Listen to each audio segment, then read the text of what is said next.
Did Trump save the day by pausing his tariffs for 90 days? That's his disagreement squeak. Let's just take a look at the math. After the announcement, the market surged by almost 3,000 points, which left the Dow 3,000 points lower than where Joe Biden left it in October. Okay, but at least with a pause, a recession is off the table, right?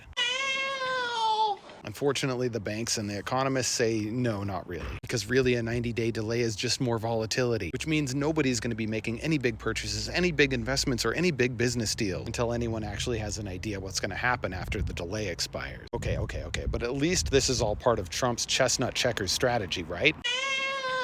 Yeah, no. Truth is, Trump's Treasury Secretary was just on the news bragging about how this giant tax hike was going to bring $6 trillion in new revenue to the government over the next 10 years. And when Trump made the announcement on Truth Social, one of his own top trade advisors was testifying before Congress about the tariffs. They had to ask him live on television if he saw Trump's delay, to which he responded, These guys are just winging it. Okay, but at least all of this proves that Donald Trump is in control and that we are the dominant player in the global economy, right?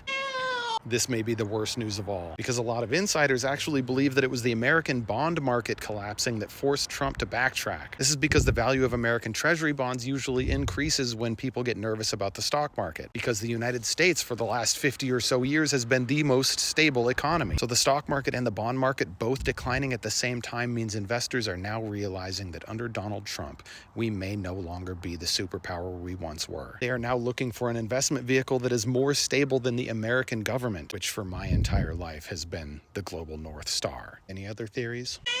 I didn't think so. So maybe it's time we say the simple truth. Donald Trump is a failure who wakes up every day, reacts to whatever he sees in the news like a feral, senile, wild animal, and passes out each night watching his army of apologists on cable news, while the rest of us grit our teeth, look around, and plead to the universe that our health, our jobs, our retirement accounts, and our government can make it to 2028.